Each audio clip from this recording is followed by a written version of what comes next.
नमस्कार, मैं हूं मृत्युंजय कुमार झा और कमोडिटी सुपरफास्ट में आपका स्वागत है। इसमें हम आपको बताएंगे कि इस वक्त की 5 बड़ी खबरें कमोडिटी मार्केट से कौन कौन सी हैं। इसके अलावा 5 ट्रेडिंग कॉल्स होंगी आपके लिए, जहां पर आप ट्रेड कर पाएंगे और फिर आपके सवाल होंगे और एक्सपर्ट के जवाब होंगे। तो आइए शुरू करते हैं खबरों के साथ। पहली खबर गोल्ड को लेकर ही है। गोल्ड में अब तेजी बढ़ती हुई दिख रही है और इस वक्त एमसीएक्स पर गोल्ड का भाव करीब करीब 350 रुपए ऊपर है और 52,500 रुपए के ऊपर एमसीएक्स पर गोल्ड में ट्रेड हो रहा है।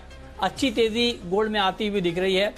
और आपको बता दें कि अंतर्राष्ट्रीय बाजार में भी गोल्ड के दाम बढ़े हैं और करीब 1% की तेजी अंतर्राष्ट्रीय बाजार में है। $1965 प्रति औंस के करीब है अंतर्राष्ट्रीय बाजार में गोल्ड।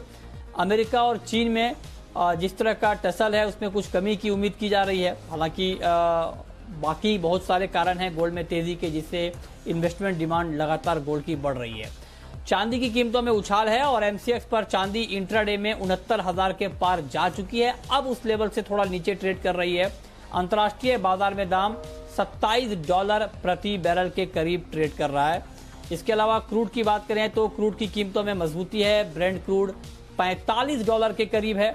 WTI क्रूड का भाव $42.5 के करीब है। एमसीएक्स पर कच्चा तेल 3150 के ऊपर है और 1% तक की तेजी वहां पर दिख रही है। इसके अलावा बेस मेटल में भी अच्छी तेजी है। जिंक 190 रुपए के ऊपर है, करीब 2% की मजबूती।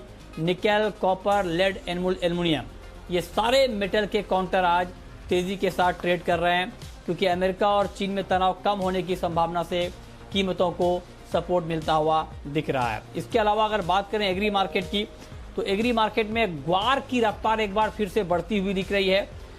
मुनाफा वसूली के बाद अच्छी बाइंग लौटी है। ग्वार सीड का वायदा 4050 के ऊपर है और 2% तक दाम यहां पर बढ़े हैं। ग्वार सीड में भी इंट्राडे में 3% तक की तेजी आ चुकी है, क्योंकि एक तो बुआई कम है, खेती कम हो गई है ग्वार की, और दूसरी तरफ एक बार फिर से टिड्डियों के हमले का खतरा है। उसको देखते हुए ग्वार में एक तेजी लौटती हुई दिख रही है।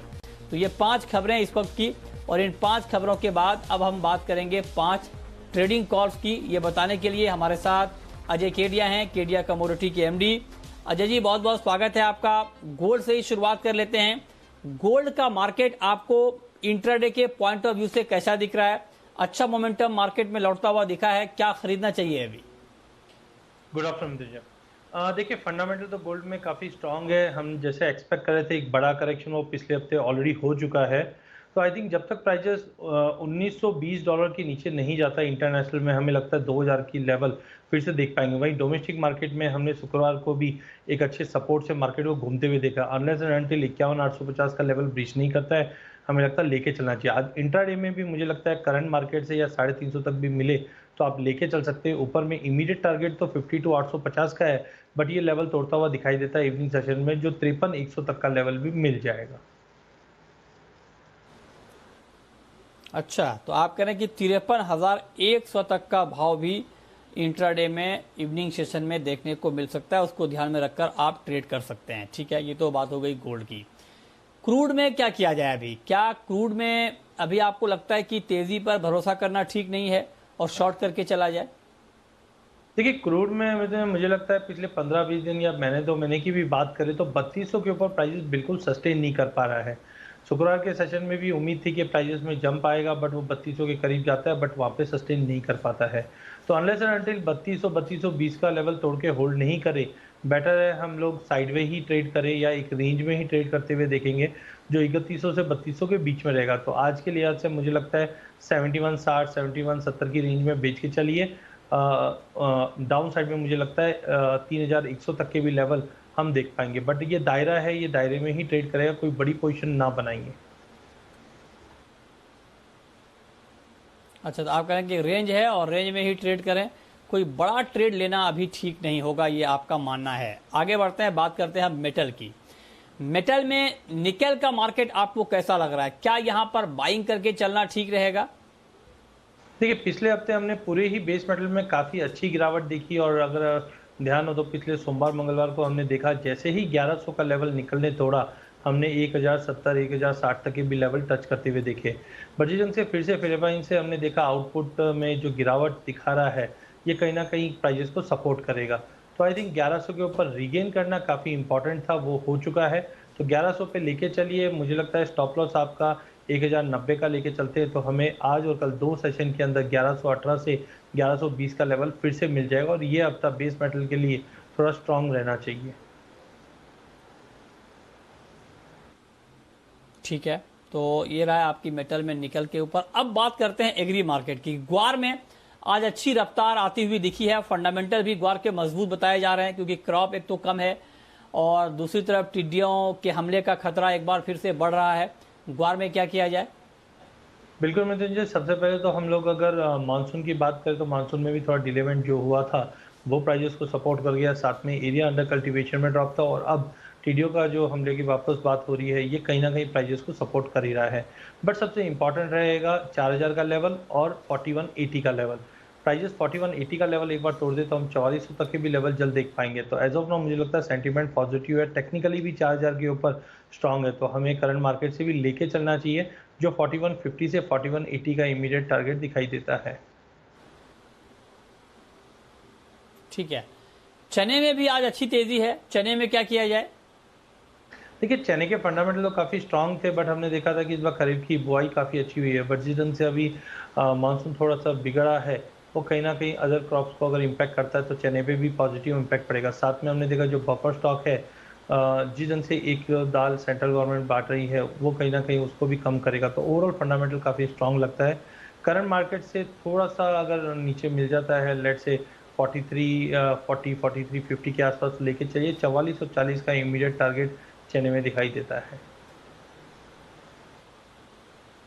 ठीक है, तो ये 5 कॉल जहां पर आपके लिए ट्रेड करने का मौका बनेगा, लेकिन अब आपके लिए सवाल जवाब का सिलसिला हम शुरू करेंगे। अपने सवाल आप तैयार रखें और पहला सवाल राजस्थान से ही है, पूछिए। Hello hello. जी पूछें। हाँ सर, नमस्कार। सुन रहा हूँ सुखदेव जी, पूछिए।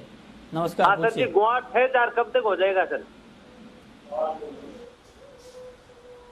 ग्वार 6000 कब तक हो जाएगा? ये आपने बहुत महत्वपूर्ण सवाल पूछा। अजय जी, 6000 होने की कोई संभावना है क्या ग्वार सीड की?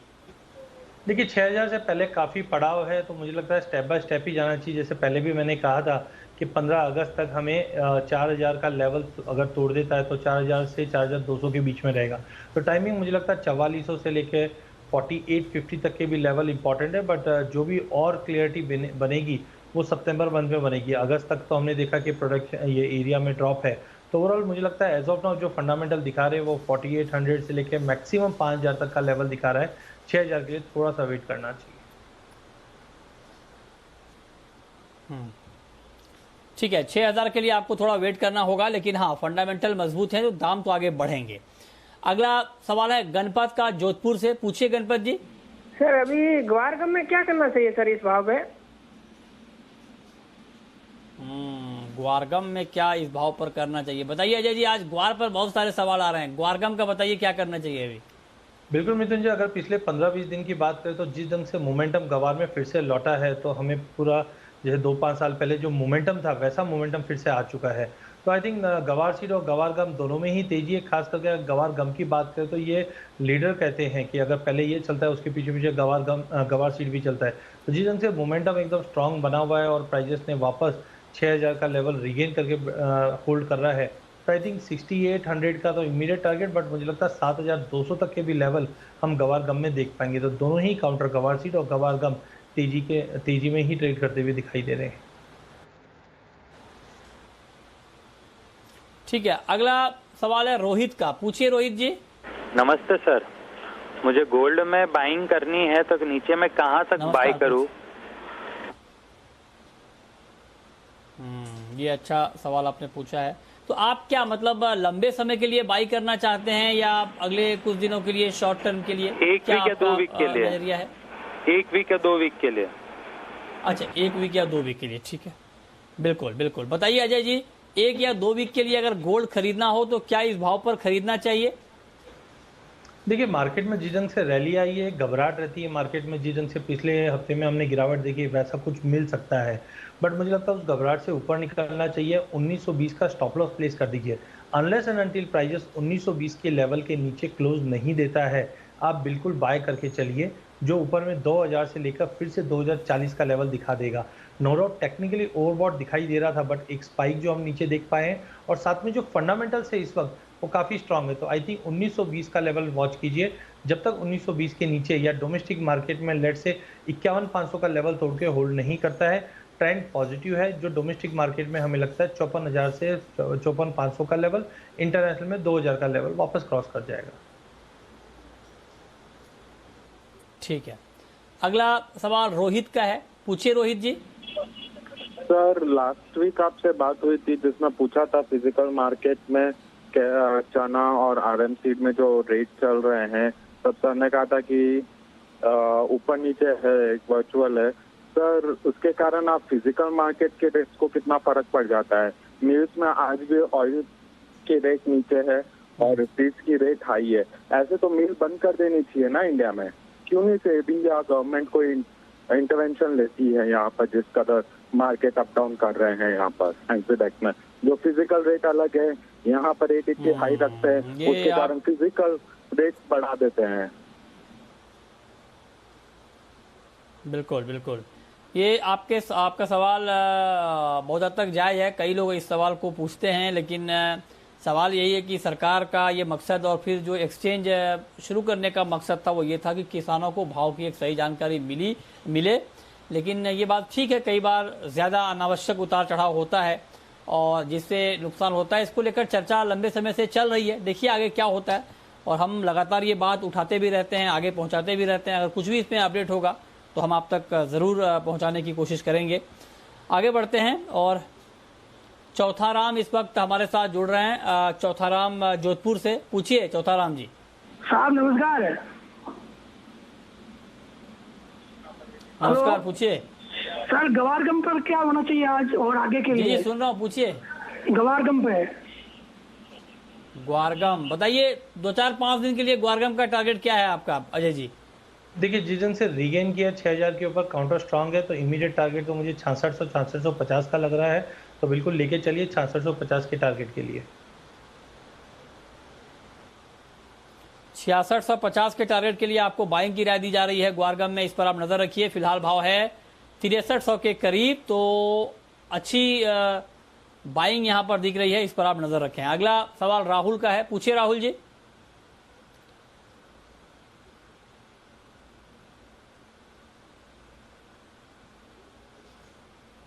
राहुल आपको आवाज आ रही है?